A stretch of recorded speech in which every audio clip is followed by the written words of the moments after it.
What does overflow look like? And what are the signs that still show us that we're still in our survival mode? Most high performers don't actually have a problem with being in success. They have a problem with staying with patterns of survival when they experience success. Hey guys, today's video, I'm going to be sharing with you this shift from being in survival to overflow, because I know that's what so many leaders are striving for today and are not knowing the signs and patterns that keep them stuck in their old habitual patterns. And if you're new to the channel, hello, my name is Elika. I'm an energy strategist and a trusted advisor for purpose-driven leaders who want to create a huge impact, but not at the expense of their health and relationships. And they've come to understand that energy is one of the ways that they can manage that overflow. So if you like the sound of that and you want to be on top of the lifestyle habits that it takes to make sure that you're operating from overflow when you create impact in the world, then what are you waiting for? Subscribe so that you can stay on top of whenever I release a new video on this topic. So for me, this is very much resonating with a lot of the experience that I had to get to really understand what does overflow feel like for me. And so many of us have got to the point where we understand that when we want to create our reality, we have to be able to clearly imagine it first and then get to work on that vision. And I just sense that as I have been shifting and shifting into expanding my own container to have overflow in all areas of my life, it's so clear to me all the ways where it's easy to sabotage and it's easy to not realize that that's the kind of old me. And that what seemed familiar is trying to find its way back in different shapes and forms. So I think it's important today just to share that journey and what it looks like. If you're not familiar with my journey personally was a story of burnout. I had not one, but two burnouts as I transitioned from the corporate world to running my own business, and trying to have my own freedom and independence, both financially and geographically. And I think that second burnout was the one that really allowed me to understand that wherever you go, you are there. And so rather than looking outside of me, I had to deeply look inside of me. And that was where I think I really started providing myself with the real resources that could help me see the truth. So when I work with a leader, it's very obvious to me now what their patterns of behaviors are that keep them stuck. And so it's easy to translate with them the shifts that they need to make and the areas that they need to focus intentionally on and where they're putting their energy. And I want to share, therefore, this journey that I really see is a journey from your wounds to the wisdom to wealth. And that is the overflow. So the first thing I want to talk about is where these wounds are. And, you know, survival mode to me, if I could just define it, is is really about your primal needs not feeling like they're sufficiently met. Now, in Maslow's hierarchy of needs, he refers to those primal needs as things that you would refer to that are quite primal. So you can imagine food, shelter, but it's also sunlight, oxygen. I also say relationships and connection. It's really those kind of basic human needs, but very easily you can feel successful and still be trying to meet those needs. So in some ways, our psychology might not perceive that those needs are met, even though you've got food on the table and shelter over your head. So when you're in survival mode, there is a part of you that is fighting to ensure that those needs are met. And you may not even be conscious of this. So when I was experiencing my first burnout, I was looking for recognition in all the wrong places from my boss and my company and my progression. And really, when I think about it, I wanted to progress my career and prove that I was worthy of being promoted in order to be able to provide for myself. And what do I mean provide? I mean provide money that would then give me the things that I wanted. And so the underlying part of that was from watching in my family mom work extremely hard to provide and support for the family, and thinking that if I just worked really hard and I got recognized for working hard, that I would always be able to provide for myself.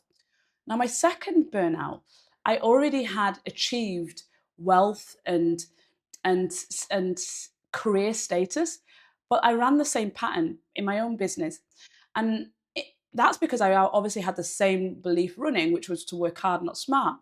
But I was running that and not being able to ask for support from others because I didn't trust that if I delegated to other people that they could work hard as though I could, and therefore again my primal needs would not be met. So it can be very sneaky in how it shows up. You can do what I did and leave, a well-paid corporate role, paycheck where you've got a regular paycheck to set up your own business that should be able to sustain you and give you flexibility, but bring in those patterns of survival that mean that actually you're over controlling, you cannot delegate because you're controlling, you cannot receive support therefore, and all of it, whether it's paying for your accommodation or pay or and I sense that with the relationships that I had, there was a part of this which was making sure that people, especially those that I was employing, would stay, because if they didn't stay and they left, again, the relationship breakdown would still affect my own survival, right? And I know that for others this can show up different. It may not be about the work or your salary, but it may be that if this relationship leaves me, can I emotionally support myself? And again, as social creatures, our connections and our relationships are so important to our survival needs. It's very primal for us to want to make sure that we are loved and taken care of. For others, it may be the basic needs of, somebody that provides food and shelter for you. And if that relationship breaks down, then worry about that. So I often find that when I think about how a lot of people are in survival mode, that they are progressing their career, they're high achievers, they're looking like to others that they have a lot of success or status. But actually, the thing that is driving them is very much about survival. So I want to move into what is actually happening underneath. And what I sense time and time again has been their underlying pattern is one of self worth. So the self worth pattern shows up as, am I worthy to be taken care of?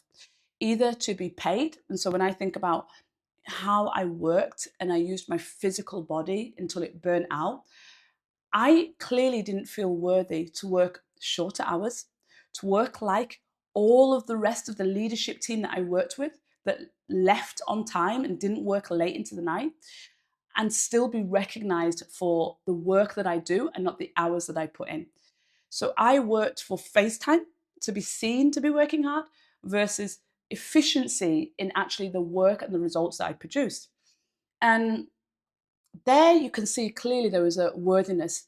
For others, it may show up as, a self-worth about feeling lovable. Like, am I worthy to be loved if I don't please this person? And therefore the people-pleasing tendencies can come up. Or if I show them all of the things that I can do for them, and that can be either in the way that you give love and express your love. I know so many relationships, they express their language of love through gifts.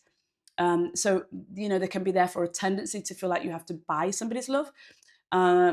In my Caribbean background, it's quite common, like a lot of immigrant children, that we grew up with acts of service as a lot of people's love languages. So you're therefore doing a lot of things to prove that you are worthy of receiving this person's love. And it also happens when you see that you cannot have this person's time. Like me growing up with a single parent, time was just not something that I had access to. And so then you think about, well, how do you show this person that you can have time? A lot of immigrant children that I've worked with, they have done that through their academia, proving themselves through their qualifications, being an A-star student, to be able to get that attention and that parent's time. So this is really that self-worth piece. Like, am I worthy enough to be accepted, received, or loved by who I am without these things?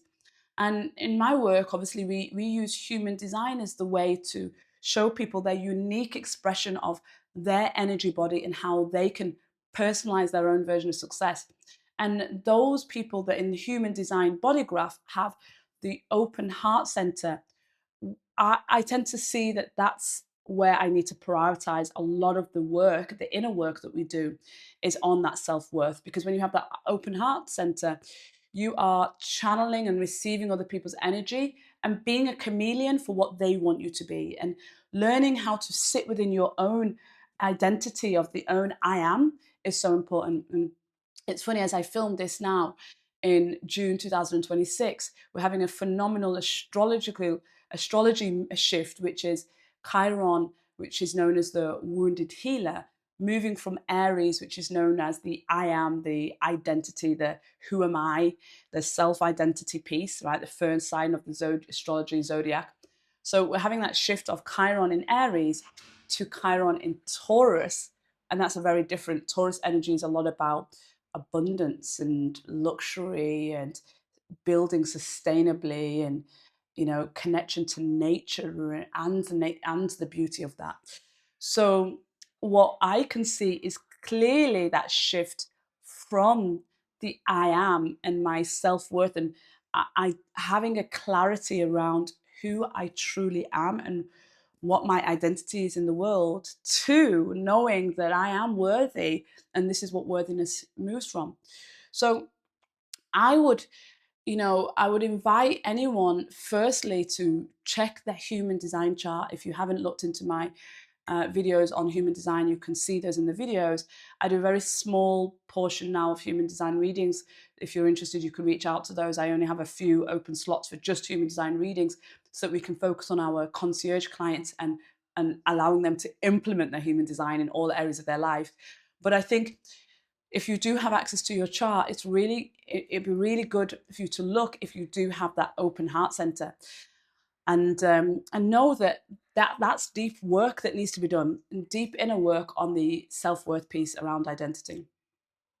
So the next part I see is, once we've identified what needs to be done around the inner work around self-worth, then we can move into, so what does overflow look and feel like for you? And as I mentioned before, this move also from the astrology calendar into Taurus, Chiron into Taurus. So this is the wounded healer now in Taurus, and that's the healing of this identity of abundance, of you being worthy of abundance, you being worthy of having a connection to beauty, feeling luxury, feeling that you can build in a sustainable way that can provide for you.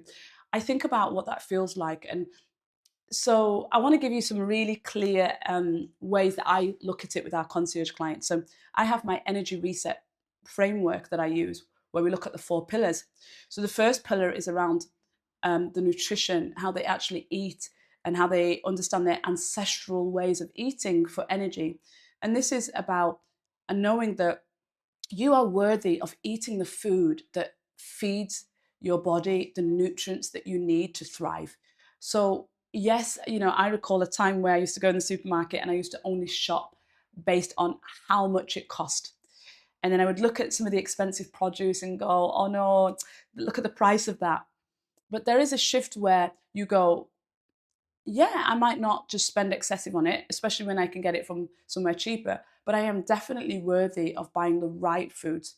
So gone are the processed, cheap, or even like happy hour drinks that are like, I remember with alcohol, I used to always think it's always the cheap wines that they put on, cheap beers with all these preservatives and stuff inside it that they put on happy hour. I am worthy of maybe just having less, but having a better quality. So when you start thinking about that from a nutrition point of view, you start understanding that you are worthy of paying and sourcing the food that floods you with the nutrients that will allow you for you to feed your body in the way that allows it to be in energetic overflow. Then I think about how we allow energy to move through the body freely. And there was a time when I knew that if I wanted to exercise, I had to exercise in a way that you could see it. You could see that I was dripping with sweat. I have worked out really hard. And that came from that mentality of working hard, not smart. And so exercise had to be long and like it had to be tough, right? And it had to be enduring this roughness to it. And so you naturally then gravitate towards high intensity workouts, long endurance based sports like, you know, half marathons, marathons, all of this that was like proving that I had worked out. And then I remember when I created my first primal move workout and I shared this with my clients and I was like, this is so beautiful because it's such a reflection of efficiency, valuing the body and knowing that you need to work out, you need to get, my primal moves. I have a video again on this, but it's a workout that I focus on the 7 primal moves. I do it in 3 sets and 10 repetitions. And when you do it effectively, you get resistance training, you get a cardiovascular workout, and you can stretch at the end. So you also get that flexibility. So you get this all-rounded workout to shift the energy in the body in a very efficient way, but without torturing the body, without creating unnecessary extra stress and buying into a belief that you need to have hours of working out or even an hour workout to actually to give the body what it needs in terms of a workout.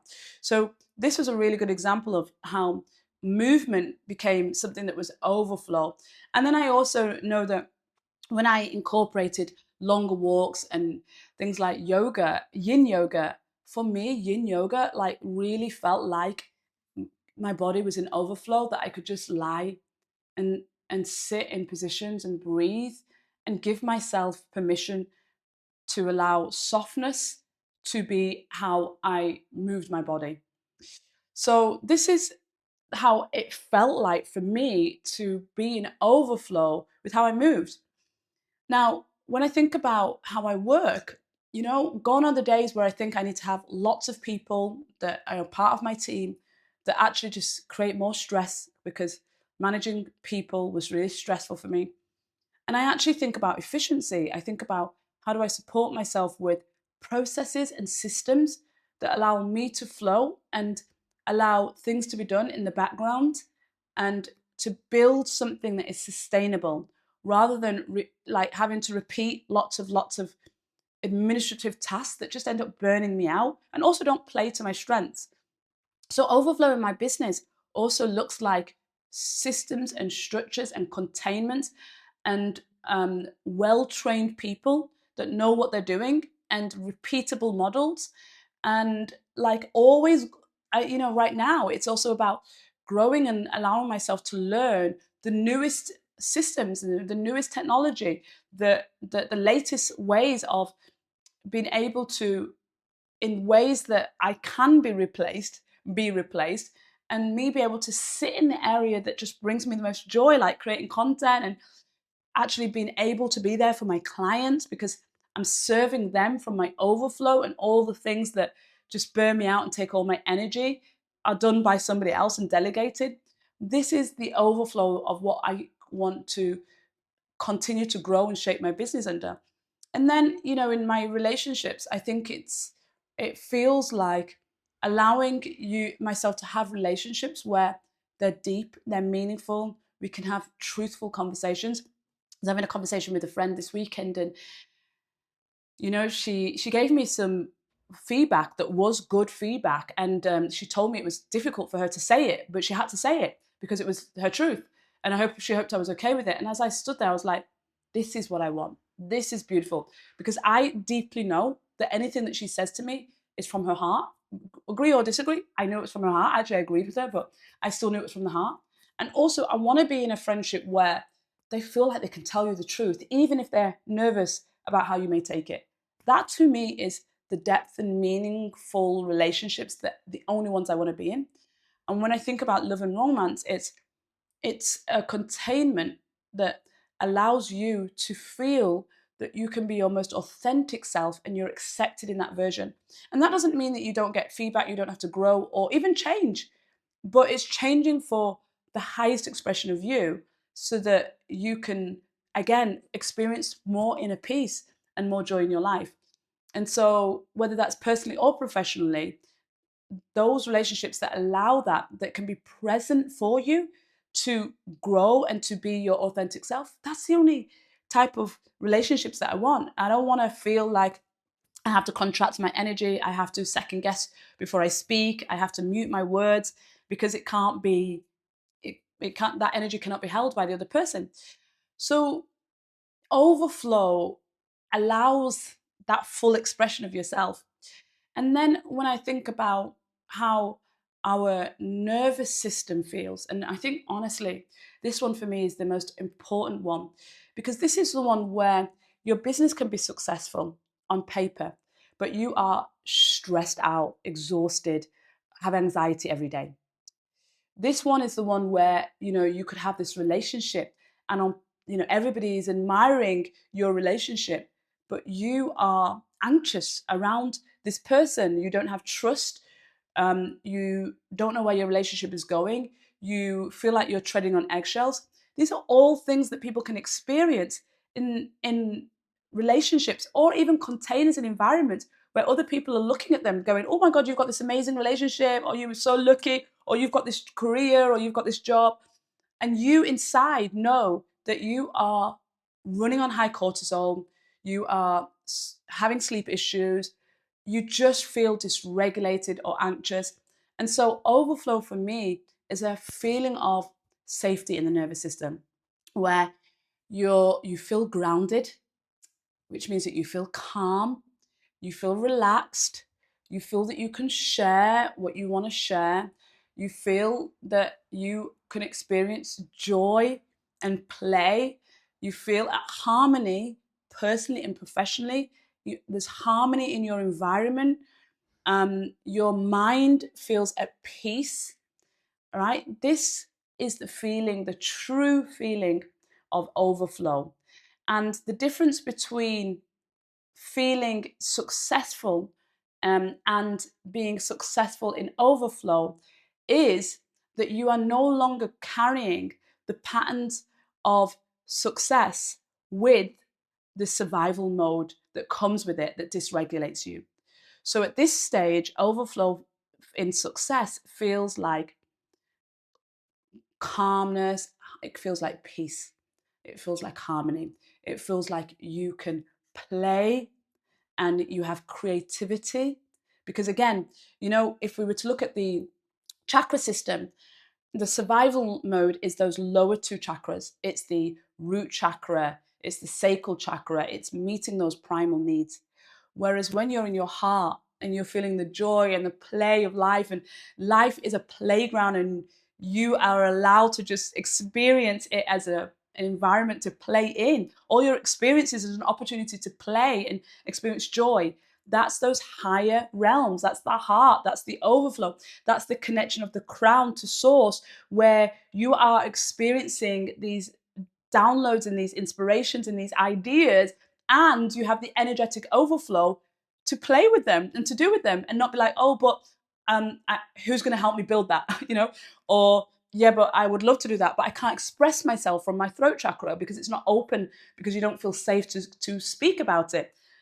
Where you're having all these ideas and inspirations and you want to play, but you have the environment where you're fully supported to know that you can just play. So clearly this is expressing the safeness that you feel. So I hope I've really given you this clarity of the insights of how it can feel. But I want to leave you with some questions to allow you to deeply explore this.